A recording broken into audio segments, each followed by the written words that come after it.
जीवित समर्थी और जलाली नाम में आप सबको जय यीशु मसीह की, जय यीशु मसीह की, जोर से बोल सकते जय यीशु मसीह। अपने आनंद को अपनी मुस्कुराहट से जगा सकते हैं। आपकी एक मुस्कुराहट परमेश्वर देखना चाहता है। यदि आप आज मुस्कुराओगे तो परमेश्वर आपको देख करके खुश होगा कि मेरे बच्चे मेरे भवन में आनंदित है, क्योंकि उसका भवन आपको आनंद से भरता है, ना कि निराशाओं से। आमीन। जब परमेश्वर की हुजूरी में रहते हैं तो हमारी जिंदगियां खुशियों से भरती हैं। जब परमेश्वर की हुजूरी में रहते, परमेश्वर की हुजूरी मेरी और आपकी जिंदगी को तृप्त करती है। परमेश्वर की हुजूरी के भूखे और प्यासे हो जाइए, ना कि शारीरिक चंगाई। वो तो आज भी है, कल भी होगी, लेकिन इतना बड़े विश्वास के साथ और बड़ी दृढ़ता के साथ मैं कह सकता हूं और बोल सकता हूं कि दुष्ट आत्माएं आपको कभी नहीं छोड़ेंगी। आमीन। आपको जो कह रहा हूं ध्यान से सुनिए कि दुष्ट आत्माएं आपको कभी नहीं छोड़ेंगी, क्योंकि आप ज्यादातर दुष्ट आत्माओं के सताए हुए हैं। इस बात का आनंद उठाने के लिए आपको तैयार रहना चाहिए कि दुष्ट आत्मा किसी की जान ले सकती है, और कितने लोगों को मार दिया, कितने लोगों को खत्म कर दिया, लेकिन आज आप दुष्ट आत्माओं के बंधनों से आजाद हो तो मामूली सी बात समझ रहे हो। यीशु मसीह ने आपको आजाद करा है। कोई और नाम नहीं, कोई और काम नहीं, कोई इंसान नहीं, कोई वनस्पति नहीं, कोई सृष्टि नहीं, सिर्फ एक नाम है। जब लिया जाता है तो शैतान थर-थर कांपता है। आमीन। और वो नाम क्या है? वो नाम क्या है? एक ही नाम है जो सारे नामों में सबसे श्रेष्ठ है। इस नाम के अलावा कोई नाम नहीं है जो आपको आजाद कर दे। लोग कहते जरूर हैं कि हम ठीक हो गए, उधर गए थे, अब ठीक है, लेकिन कई बार हम लोगों ने ऐसे लोगों को देखा जो सिर्फ शब्दों से कहते हैं कि हम ठीक हैं, और जैसे ही उनके ऊपर दुआ की जाती और हाथ रखा जाता है तो वापस वही रूप और वही स्वरूप आ जाता है, और फिर से वही चीजें दिख जाती हैं जिसके सताए हुए थे, क्योंकि वो चुप चुप के घुट के समान हमारे शरीर को खा करके हमको नाश कर देते। ये शैतान है। कभी मत सोचना कि वो आपसे प्यार करता है। शैतान का काम है नाश करने का, शैतान का काम है मारने का, शैतान का काम है घात करने। इसलिए शैतान को मानने वाले या शैतानी काम करने वाले जिंदगी में सफल नहीं हो सकते, जिंदगी में कभी सफल नहीं हो सकते। आप सोचते बेशक होंगे कि आपके पास में संसारिक सुख की सारी वस्तुएं हैं, लेकिन वो तो आग है और कल बुझा देंगी, क्योंकि वो अपने अवैध कमाई के द्वारा उसको प्राप्त किया है। क्योंकि कई कमाई प्रोफेशंस के अंदर लोग ऐसी कमाई को ढूंढते हैं जिसको बोलते हैं 2 नंबर की कमाई। क्या बोलते हैं? कितने लोग करते हैं कोई नहीं बताता, लेकिन यहां जितने बैठे हैं काफी लोग करते हैं। हाँ या ना? हाँ या ना? और गाना क्या गाते हैं? यीशु की हजूरी गाते हो नहीं गाते? मालूम है, मैं आपको एक चीज बताता कि यीशु हमको बदलना चाहता है, सिर्फ झटका करके नहीं कि कि आप शारीरिक चंगाई को प्राप्त करो और यहाँ से ठीक हो, खुशी खुशी जाओ और 4 लोगों को एडवर्टाइज कर दो कि हम वहां जाकर के ठीक हुए। गवाही तो तब मैं मानूंगा कि आप ये बात को बोलो कि वहां जाके बदल गए। यीशु ने छुआ, यीशु दिखा, उसकी अग्नि दिखी, उसने बात करी, वचन से बात करी, गवाही से बात करी, वचन के पढ़े जाने के द्वारा बात करी, गीतों के द्वारा बात करी। वहां जाकर के मैंने अपने जीवन को बदल दिया। आज से मैं जैसा था वो नहीं होगा। ये गवाही है, इसको गवाही बोलते। अरे ये तो परमेश्वर की एक छोटी सी बात है। अंधे लंगड़े लूले छठी हो जाए, दुष्ट आत्माएं निकल जाए, ये तो प्रभु का काम है। वो तो मिनटों सेकंडों के अंदर कर देगा। भैया वो जीवन का दाता है, उसको हमारे सारे पुर्जे मालूम है। हमारे कौन से पुर्जे ढीले पड़े, वो सारे पुर्जों को ठीक कर देगा। ही इज अ क्रिएटर, वो सृष्टि करता है, उसको सब कुछ मालूम है। आप पादरी साहब को ढूंढते हो या ऐसे लोगों को ढूंढते हो जो आपके सर पर हाथ रखे आपकी प्रार्थना करें, उसको क्यों नहीं ढूंढते? जिसने इनको बनाया या पादरी साहब को बनाया या तमाम दुआ करने वालों को आशीष दिए, उसको क्यों नहीं ढूंढते जिसका नाम जोर से बोल सकते हैं? इसमें भी कंजूसी करोगे तो फिर कैसे काम चलेगा? इसमें यदि कंजूसी होगी तो काम कैसे चलेगा? कंजूसी करके आप तो लोगों को कंजूसी के साथ में खाना खिला सकते हो, थोड़ा थोड़ा लेकर के पेट भर नहीं, लेकिन यीशु के नाम लेने में तो कोई खर्चा होता ही नहीं है। हरदम यीशु यीशु बोल, तेरा क्या लगे है, और कोई भी बोलने लगे, इसको खर्चा ही नहीं करना पड़ रहा, सिर्फ जुबान तो लानी पड़ रही है। क्या करना पड़ रहा है? सिर्फ जुबान ही लानी पड़ रही है यीशु के नाम को लेने की। जितना लोग है ना, शैतान को पता चलेगा ये बंदा भी यीशु का हो गया है। शैतान को पता चलने दो कि आप किसकी औलादे हो।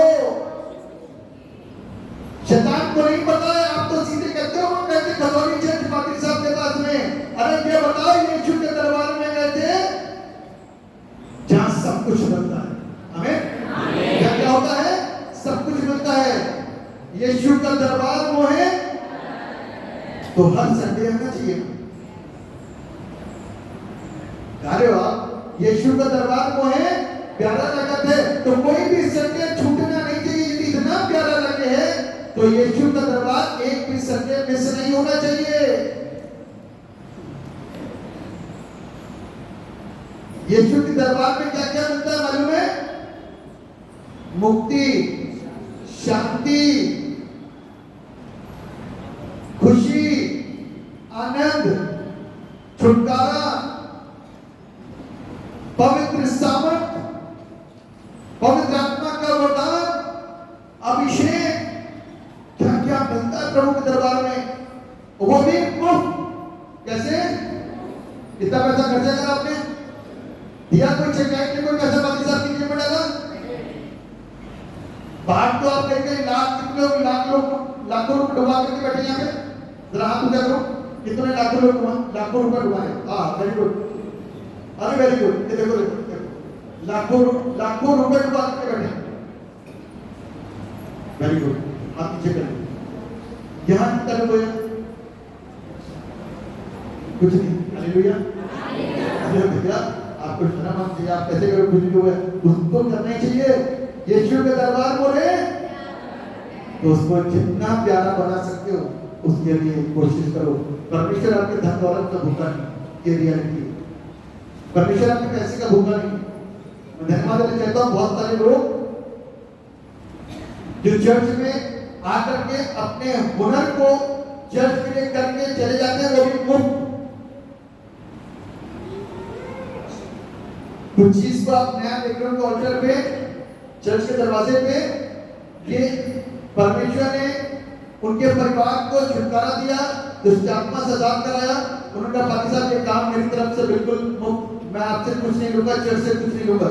और ये सारा काम उन्होंने अपनी तरफ से करा और कर करके इतना खूबसूरत बना दिया और देखने में खूबसूरत है। चर्च का दरवाजा खूबसूरत लग रहा है, बहुत सारे काम उन्होंने कर दिए, वो भी मुफ्त। यीशु का दरबार वो है, लाखों रुपए देने के बाद भी आपको जीवन नहीं मिला, लेकिन यीशु मसीह के पास आने से आपकी जिंदगी बच गई। अब बदलनी चाहिए आदतें, स्वभाव, आचरण, काम, उठना बैठना, खाना पीना, संगति बदलनी चाहिए। यदि ये नहीं बदल रही तो हमारा आपका यहाँ पर बैठना और इबादत करना बेकार हो जाएगा, है ना? हमारा और आपका यहाँ पर बैठना और इबादत करना बेकार हो जाएगा। यीशु हमें सिर्फ चंगा करने के लिए नहीं आया, हमको और आपको बदलने के लिए आया। क्या करने के लिए आया? बदलने के लिए आया। यीशु के गुणों को जानते हैं आप? अंतिम समय कलवरी क्रूस के ऊपर टंगा हुआ है, लोगों ने आंख पे पट्टी लगाई और थप्पड़ मार दिया और बोला अब भविष्यवाणी करके किसने मारा तुझे? इतनी यातनाओं और इतनी लज्जा को सहने के बाद में कलवरी क्रूस के ऊपर खड़ा करके कहता है लटके हुए, ऐ बाप इन्हें माफ कर, क्योंकि ये नहीं जानते कि क्या। सिर्फ वही कह सकता था, ये उसका गुण है, और जो उससे जुड़ जाते हैं उनके गुण भी ऐसे ही हो जाते हैं। आमीन। जो उससे जुड़ जाते हैं उनके गुण भी वैसे ही हो जाते हैं, उनकी आदतें भी वैसे ही हो जाती है, उनका स्वभाव भी वैसा हो जाता है, क्योंकि हम यीशु से पाना शुरू कर चुके हैं। आमीन।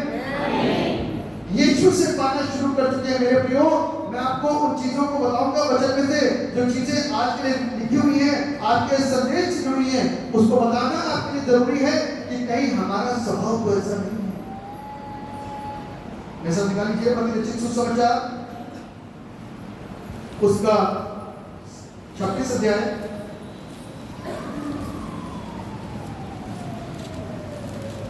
मत्ती रचित सुसमाचार उसका 26 अध्याय, और इसके 26 और 27 चैप्टर को मैं पूरा पढ़वाऊंगा नहीं, सिर्फ आपको सिर्फ इससे जो क्लिप्स है ना वो बताऊंगा, जरूरी जो बातें हैं वो आपको बताऊंगा, ताकि आप शिक्षित हो सको, मसीह की मोहब्बत को समझ सको, मसीह की मोहब्बत को जान सको।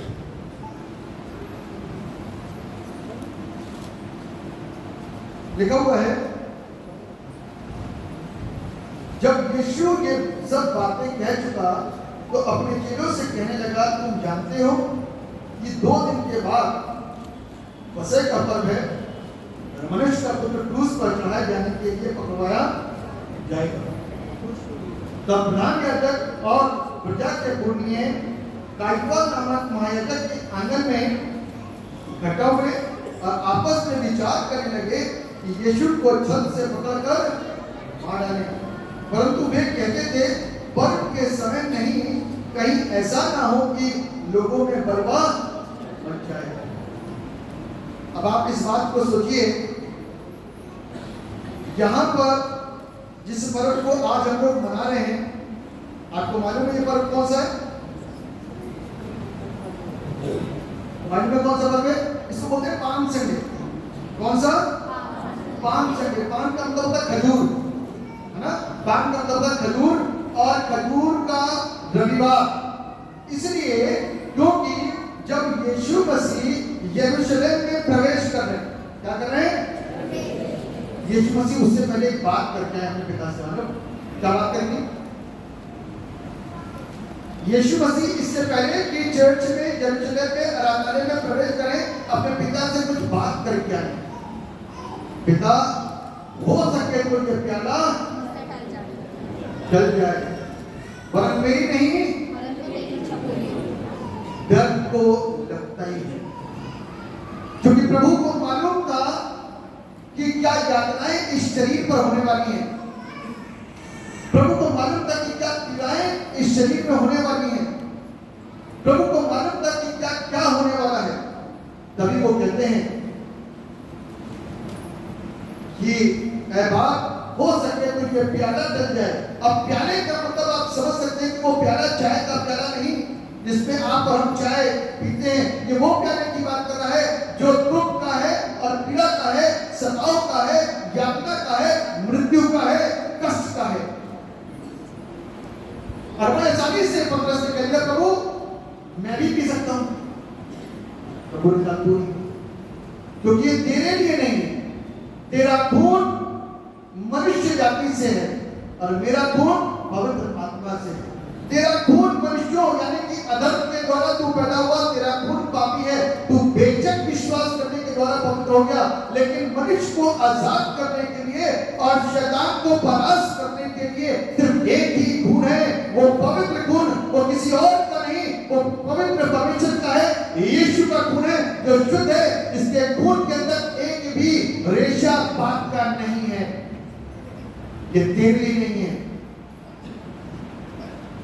प्रभु ने कहा मेरी नहीं परंतु तेरी मर्जी पूरी हो, लेकिन वहां से कोई सिग्नल निकला, सिग्नल सिर्फ यही था कि तू भेजा इसलिए गया है कि तू मनुष्य जाति को क्या करे, उनके पापों से आजाद करे। ये इस बात का सिग्नल था। और बाइबल इस बात को हमको सिखाती है, इस बात बताती है कि यीशु मसीह यरूशलेम में आ रहे हैं और यीशु के साथ में भीड़ आ रही है। बैतनिया से एक अलग ग्रुप आ रहा है, यरूशलेम से एक अलग भीड़ उमड़ रही है, क्योंकि उनको मालूम है कि भैया मुर्दे को जिंदा करने वाला आ रहा है। अभी मुर्दे को जिंदा करा इसने, किसको जिंदा किया था? लाजर को। किसको? कितने दिन के बाद? 4 दिन के बाद लाजर को जिंदा कर दिया और लोगों को पता चल गया था कि 4 दिन के मुर्दे को जिंदा करने वाला है। शक्ल को देखें कैसी है, दिखता कैसा है। मृत्यु उसके बाद में कोई जी नहीं उठ सकता, कोई किसी को जला नहीं सकता, कोई किसी को सही नहीं कर सकता। ये कौन सा व्यक्ति आ रहा है जो मृत्यु के बाद में, वो भी 4 दिन के बाद में इस मुर्दे को जिंदा कर दिया? जरूर ये राजा है। हमें जरूर ये राजा है। इस राजा को क्या करना है? हमको स्वीकार करना है। इस राजा को जोर के साथ में इस बात को चिल्ला करके बोलना है, होशन्ना होशन्ना होशन्ना, मतलब कि हमें बचा, सेव अस। होशन्ना का मतलब होता है सेव अस, हमें बचा। आज भी आप लोग कहते हैं ना, प्रभु को बचा दो। तो दुष्ट आत्माएं किसी के अंदर होती ना, लड़का लड़की आदमी औरत बच्चा बूढ़ा सब, हमें बचा लो, पार्टी सब बचा लो, माँ बाप कहते हैं हमारे बच्चों को बचा लो। अरे बचाने वाला सिर्फ वो है, सही दिशा में तो जाओ।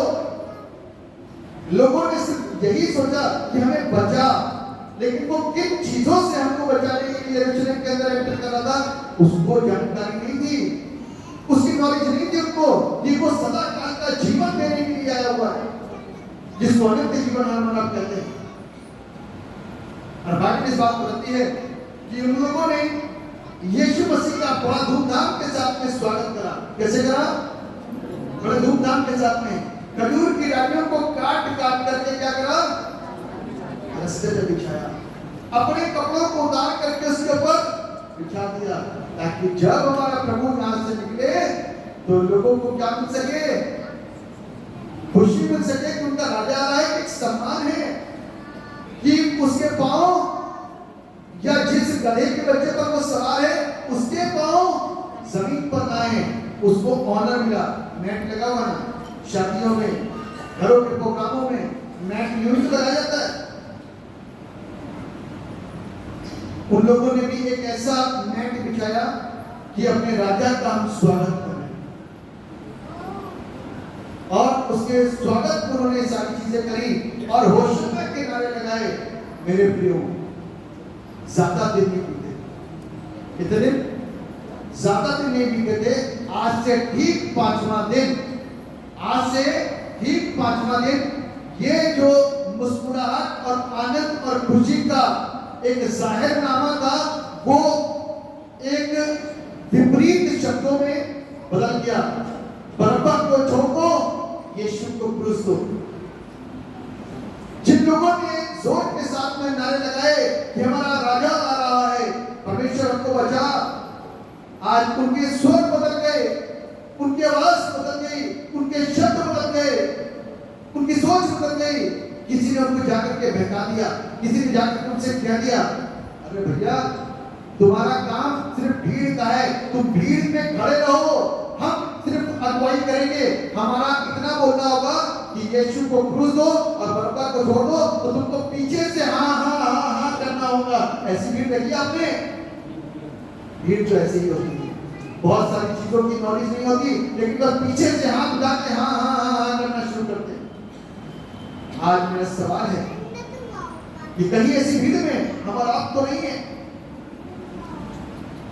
आज चकाई में तो आए, छठे में तो क्या हुआ, कहीं और पांचवें दिन पहुंच गए। इस बात को ध्यान रखना कि परमेश्वर मेरे आने से पहले मुझको जानता है। आमीन। परमेश्वर मेरे आने से पहले मुझको और आपको जानता है। इससे पहले कि फिलिप्पुस नतनेल को बुलाए और उसको बताए कि हमको क्या मिल गया, उद्धारकर्ता और मुक्तिदाता। बाइबल कहती है यीशु ने नतनेल से कहा, जब तू पेड़ के तले खड़ा था तब मेरी दृष्टि तुझ पर पड़ी,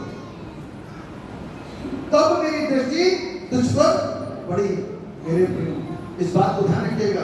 कोई हमारे लिए कुछ कहता है, कोई हमारे लिए कुछ बताए, कोई हमको किसी को कुछ बताए, परमेश्वर हर एक व्यक्ति को व्यक्तिगत रूप से जानता है और देख चुका है। आप किस विश्वास के साथ यहाँ पर बैठे हो और किस विश्वास के साथ?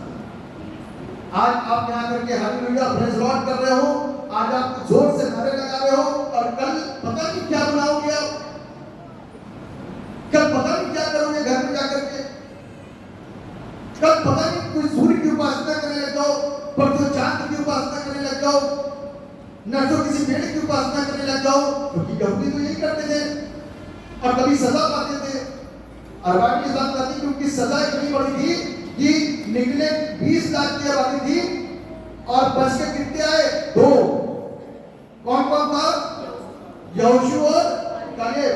ध्यान रखना कि परमेश्वर कभी पक्षपात नहीं करता। यदि यहाँ बैठी भीड़ भी आज यीशु मसीह को ठुकरा देगी तो आप नाशी होंगे और कुछ नहीं होगा।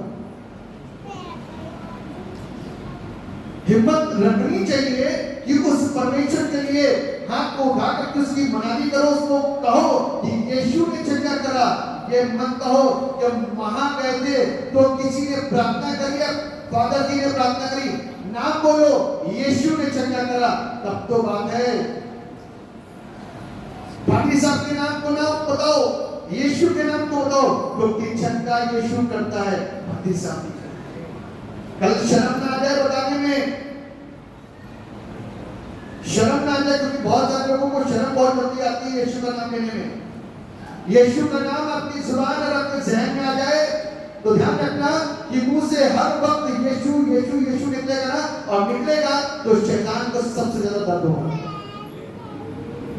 शैतान अपने आपके बीच से, आपके मध्य से एक एक करके, बच्चे से, बेटे से, बेटी से, पति से, पत्नी से, दादा से, दादी से, कुंबे से निकल के बाहर चला जाएगा, क्योंकि आप यीशु के नाम को ले रहे हो। कई बार क्या होता है, लोग कहते हैं हम तो ठीक है लेकिन ये ठीक नहीं है, हम तो ठीक है लेकिन ये ठीक नहीं है, क्योंकि अभी तक हमने प्रभु यीशु मसीह को स्वीकार करा है, किसी और ने नहीं। यदि स्वीकार किया होता ना तो आजाद हो चुके होते कई साल पहले। आपकी उपासना चाहे किसी की भी क्यों ना हो, लेकिन छुटकारा नहीं पाया आपने अभी तक। सिर्फ एक ही नाम के द्वारा आजाद हुए, वह है यीशु नाम। आमीन। ये भीड़ थी, दौड़ी चली जा रही थी, लेकिन 5वें दिन के स्वर बदल गए। ध्यान रखिएगा, चंगाई आपने जहां से पाई है और जिसके नाम से पाई है, उसकी गवाही देने से कभी भी चूकना, उस नाम को महिमा देने से कभी भी शर्म ना करना, क्योंकि प्रभु ने आपको बचाते समय शर्म नहीं करी।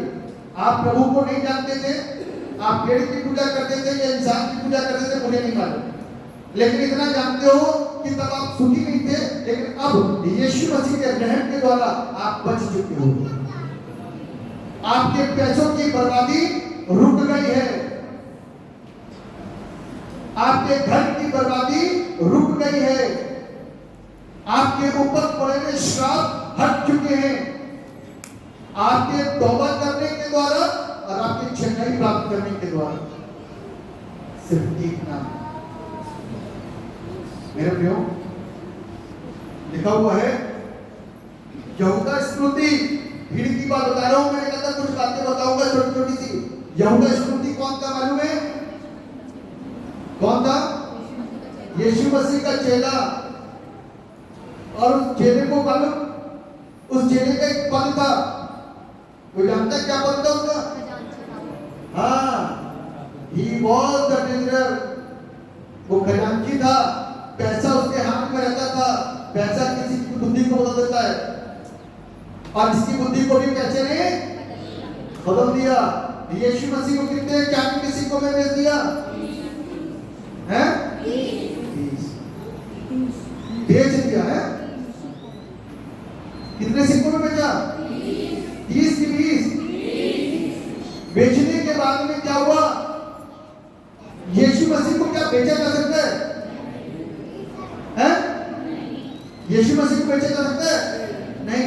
बाइबल इस बात बताती है कि हाय उसके ऊपर जिसके द्वारा ठोकर काम तो देखे यीशु मसीह का मृत्यु का होना था। अब उसमें हम और आप में से कौन परमेश्वर के काम को करने के लिए एक सिपाही बने या मोहरा बने? आपके पास की उंगली आए तो क्या करो? कह सकते हो कि मैं प्रभु को इस तरीके से नहीं कर सकता, अपने आप को बचा लो। एक एक करके सब लोग अपने आप को बचाते रहो तो शायद परमेश्वर का काम बढ़ सकता है। लेकिन यहूदा इस्करियोती ने इस काम को करने का बीड़ा उठा लिया। अभी हमें तो पैसा मैं काम करूंगा।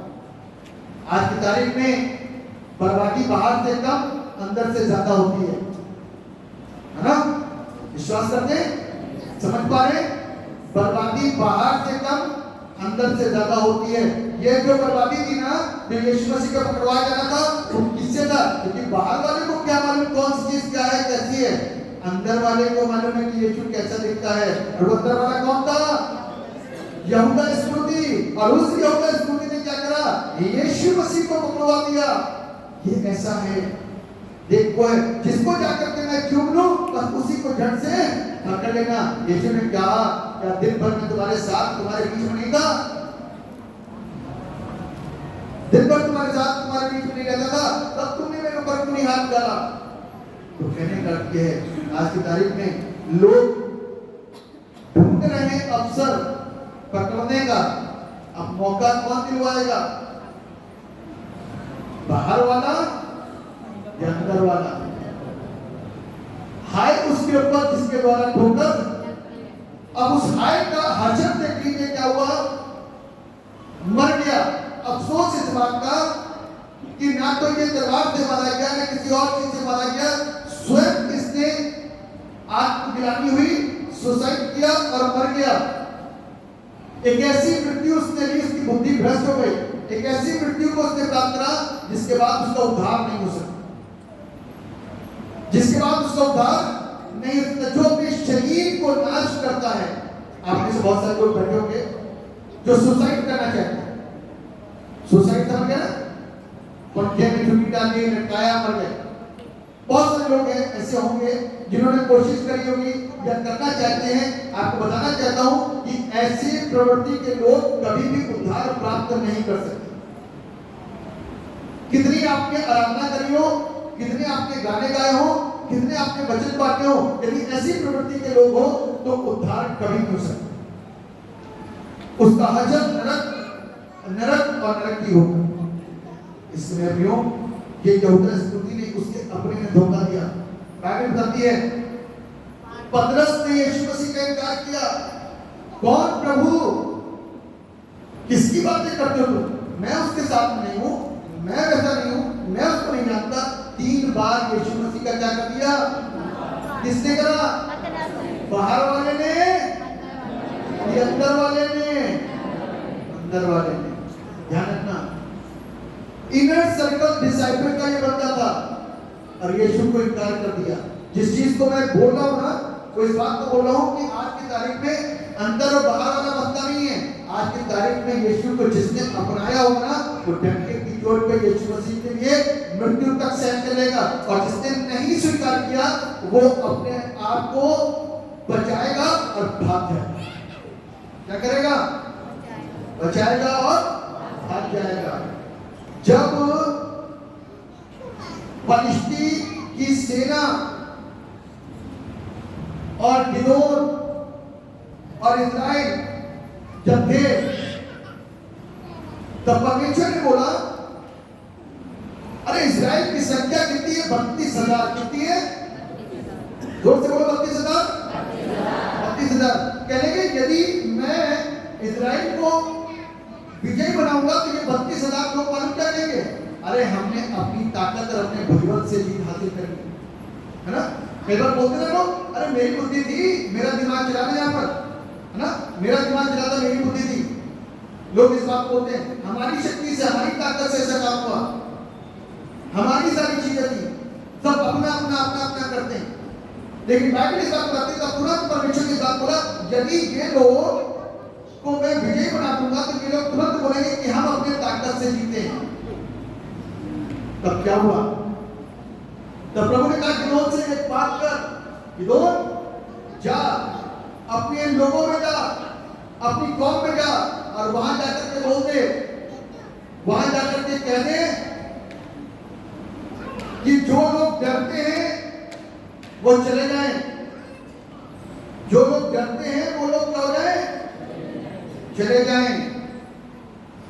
तो कितने निकल गए मालूम है? बोला, अरे हाथ तो उठा के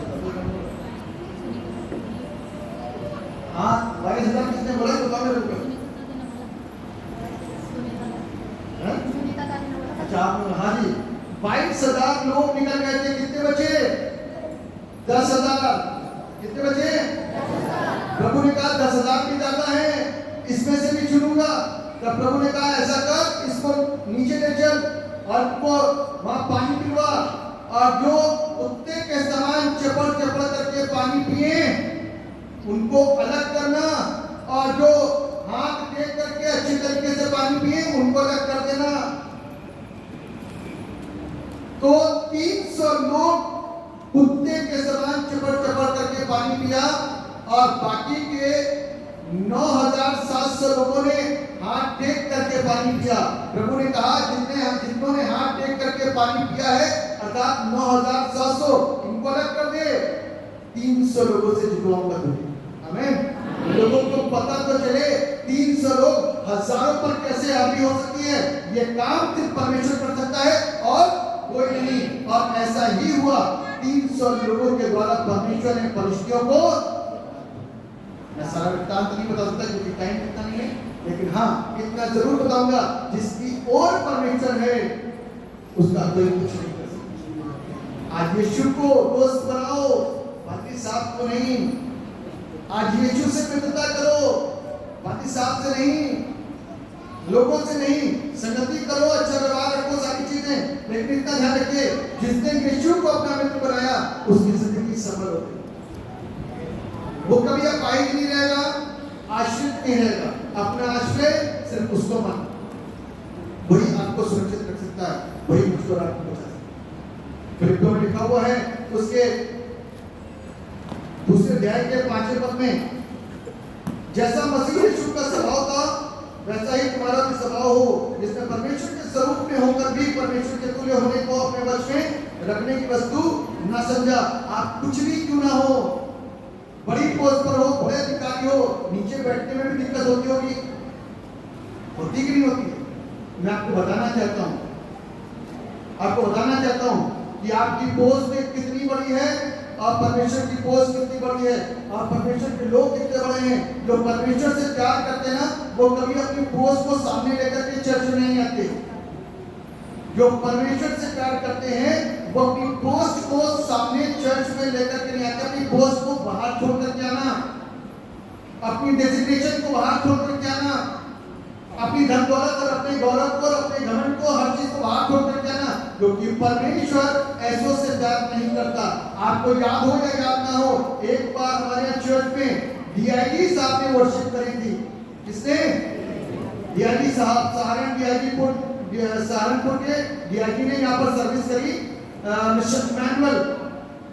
और जब वो यहाँ पर आए तो आपको मालूम है एक अच्छी और एक बड़ी पोस्ट का इंसान, जिसके आने से पहले पुलिस की कितनी गाड़ियां यहाँ पर आकर के खड़ी हो गई, लेकिन वो बंदा नीचे बैठ करके, यहाँ बैठ करके अपने फैमिली के साथ नीचे बैठ करके आराधना करने के, इसलिए अपनी पोस्ट को बाहर रखिए।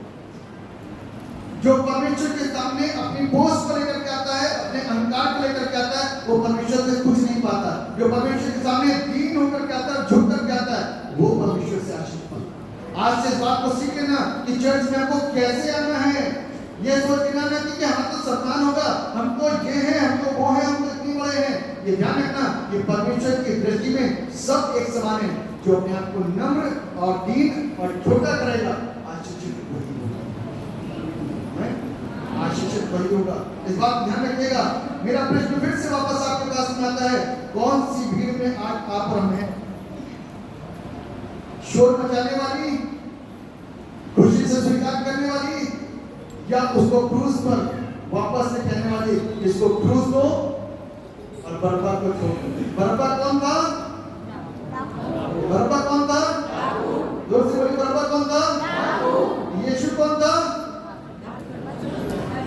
जोर से बोलिए, राजा, उद्धारकर्ता, मुक्तिदाता। मालूम नहीं था ना? कुछ लोग कहते हैं आधिकारिक में प्रश्न करके मालूम नहीं था कि यीशु कौन था।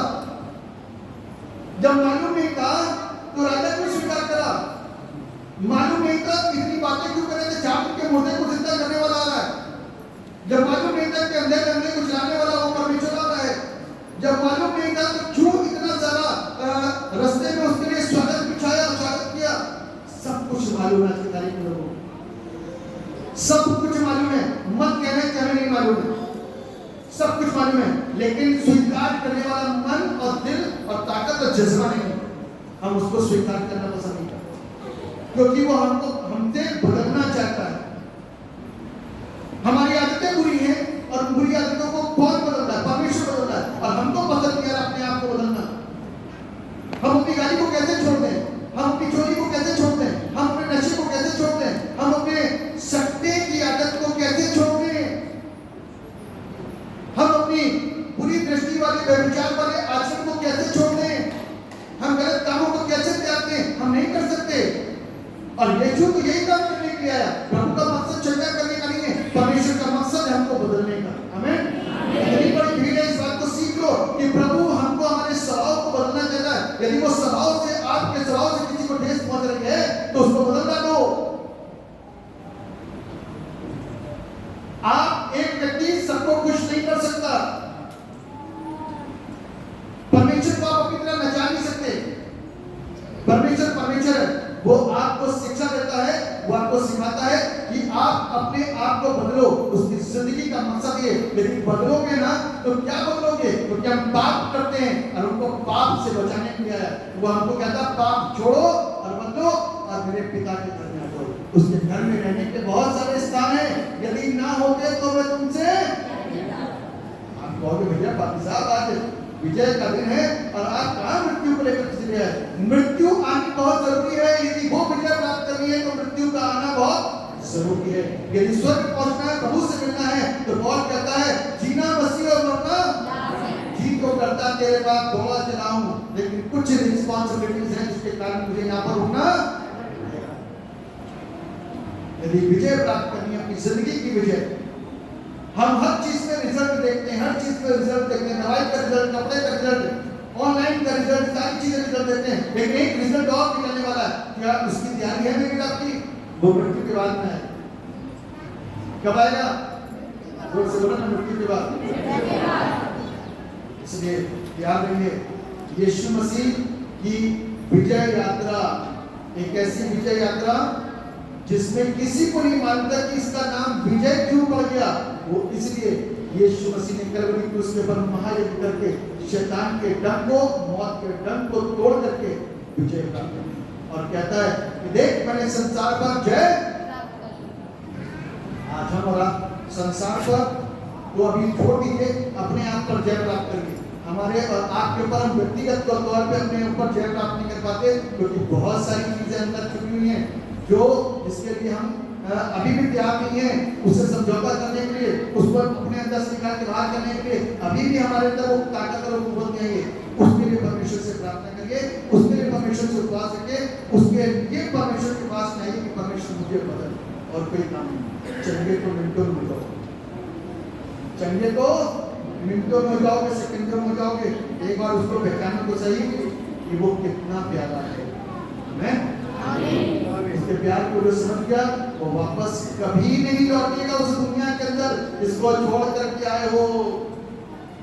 लौटोगे उस दुनिया के अंदर जिसको छोड़ करके आए हो? कुछ लोग कमजोर हैं, प्रभाव से, दबाव से, प्रेशर से छोड़ सकते हैं, लेकिन दृढ़ बने रहना मृत्यु के अंतिम समय तक, जीवन के अंतिम सांस तक दृढ़ बने रहना और प्रभु को न छोड़ना और न त्यागना। यहाँ नहीं तो वहां भी मुलाकात करेंगे, क्योंकि उसने मेरे और आपके साथ किया।